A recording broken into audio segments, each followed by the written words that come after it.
the interesting thing about the axis of resistance is the following fact. You got those groups, Hezbollah in Lebanon, Hamas in Gaza Strip, Islamic Jihad, Iraqi Shiite militias, Houthis in Yemen and others, and they are operating at the same time as a legitimate political players within their own environment.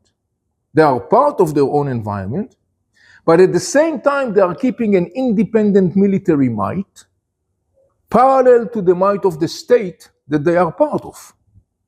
And they are using this military might, they are refusing to disarm themselves, and quite often been using this military might to impose their political agenda on their brothers and sisters. Like, for example, Hezbollah in Lebanon. Hezbollah is part and parcel of the Lebanese state.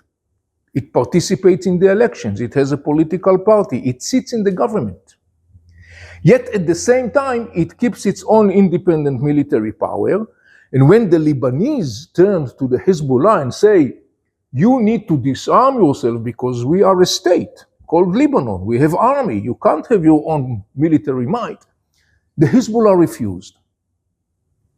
Same story with Hamas, the Sunnis. There is a Palestinian Authority. Palestinian Authority is the center of power.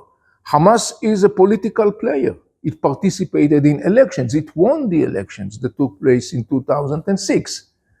But at the same time, Hamas is keeping its military power and refused to disarm itself. The explanation they give is that this weapon is a holy weapon. What does it mean it's a holy weapon? It means this weapon has a purpose. What's the purpose of the weapon? The purpose of the weapon is to liberate Palestine. The issue of liberating Palestine is a very powerful slogan and concept in the Arab and Muslim public realm. It's very powerful, emotionally, intellectually, culturally, politically.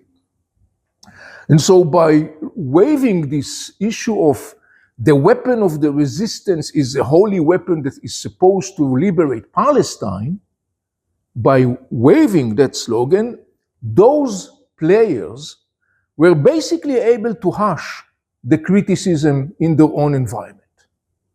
So they say to the Lebanese, don't touch this weapon because it's the holy weapon that will liberate Palestine. Hamas says to the Palestinians, don't touch this weapon for the same reason, and so on and so on. But meanwhile, what happened on the ground is two things. One, it did not liberate Palestine, nor it did eliminate Israel. And the other thing that happened is that that weapon was mostly used against their own brothers and sisters. In Gaza Strip, when Hamas took over Gaza Strip in 2007, hundreds of Palestinians were killed with this weapon. In Lebanon, the Hezbollah killed hundreds of Lebanese when the Lebanese tried to resist the Hezbollah's takeover. In Iraq, similar story. All in all, so when you look at the whole story of this axis of resistance, you see something very interesting. At the same time, it was marketing the slogan of we are going to liberate Palestine, and that's the reason why we keep this weapon.